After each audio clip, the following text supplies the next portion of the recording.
So I shared a message a second ago.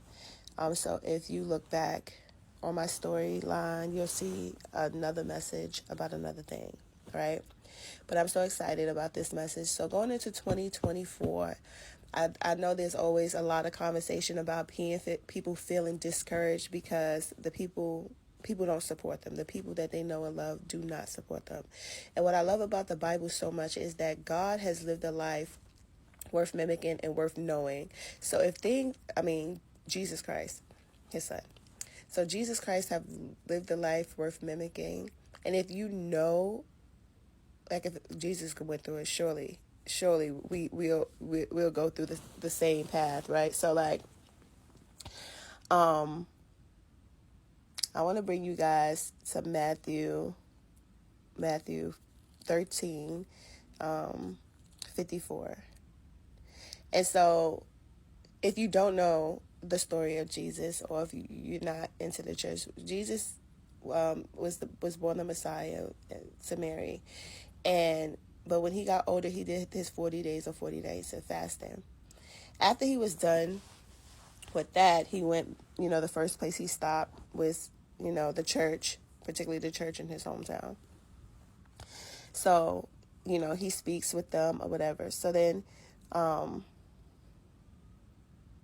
So this in 54 picks up there. So it says, we're in Matthew chapter 13, verse 54.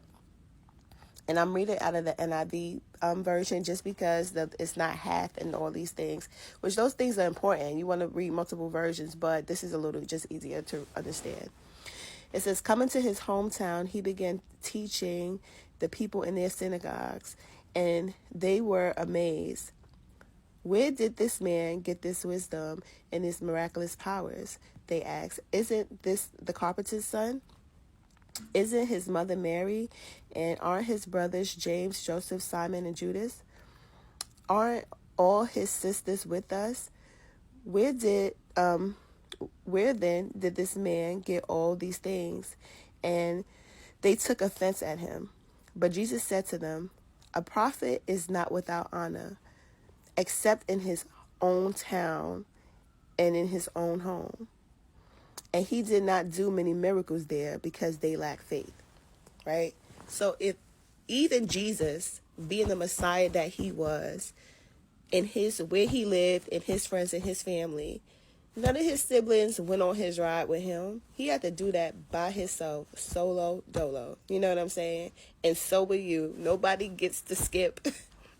We don't get to skip anything in life, right? So like, he had to go through it.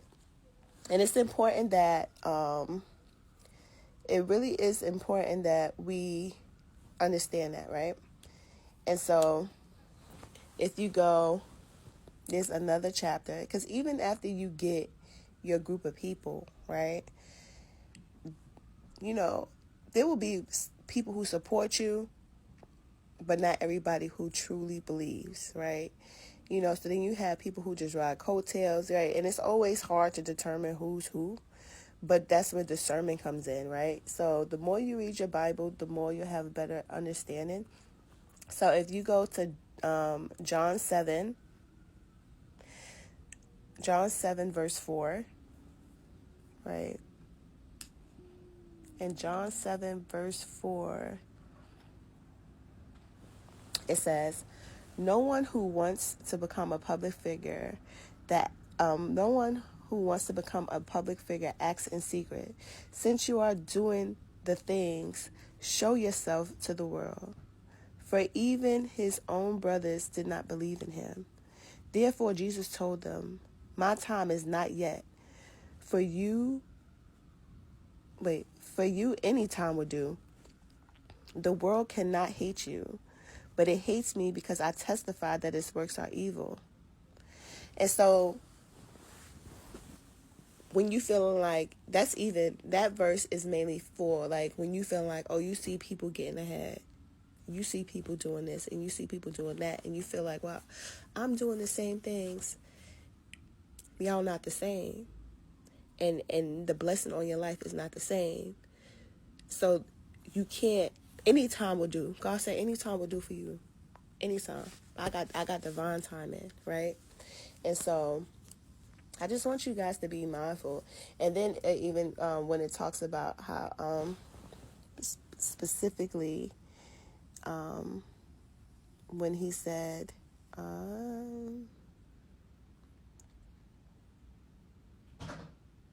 in verse 5, it said, for his own brothers did not believe in him. And these are the in the King James Version, it says brethren. And so these are not, he wasn't with his biological brothers and sisters. He was with his disciples. And so even though they were his disciples, not all of them believed. And then when you continue to read your Bible, when he goes to, at one point, Jesus is traveling with his disciple, and he goes to the mountain, and I think it's like 12 of them. And I could be wrong, but you'll find in the Bible if you just like kind of toggle it in Google. But he was only, out of the group that there was there, only 3 he brought to the mountaintop. So like even with your group of support, not everybody can go with you to the top, because not everybody truly believes. And so you have to be mindful. And especially if you come from a place where, you know, a lot of us grew up in places where there's chaos, where there's, you know, our family members are not like as much of go-getters as we are. It's like maybe you were sent to, and you and your family to break certain generational curses and things like that. And those spirits that hold your family down, they will be fighting against you. Because when you break the curse, where do they go? You know, because if you have generational problems, like things like your whole family has battled with, like multiple people are battling in your family, those tend to be like generational curses and things like that. And those spirits feel like that your family belongs to them. And here you come along saying, no, I can restore hope and vision and all the good things in my family. And they're going to try to stop you, right? And so what it looks like is like family attacking you. Even though you're trying to help your family, it will be feeling like you're being attacked by the family that you love. And it's really not them. It's the spirit in them. And so that's a whole nother thing of breaking generational curses, a whole nother conversation. But I just want you guys to be mindful and hopeful that when you're doing whatever work it is that you're doing, or whatever God's put in your heart, do not let what looks like no help stop you. You have to do whatever's in your heart and in the will of God. So, and then it's another verse that I'm going to find. I lost it, but I'm going to stitch it to this that I think is really powerful as well. Okay, guys, I found it. We're going to go to Matthew chapter 10, verse 14.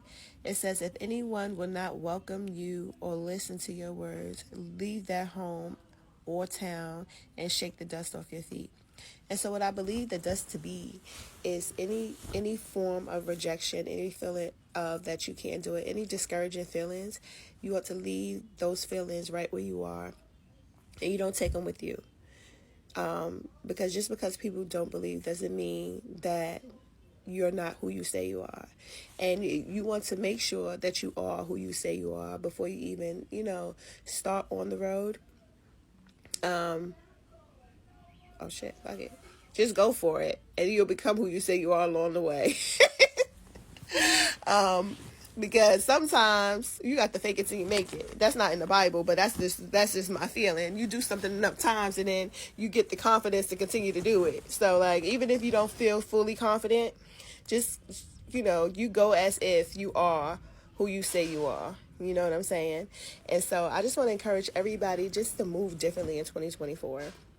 We got this. And as I talk to you, I'm talking to myself too, because I swear, like, the spirit of fear be up in me. And, sometimes I'm able to fight through it, sometimes I'm not. But I'm not playing 2024. Everything I am who I say I am 2024.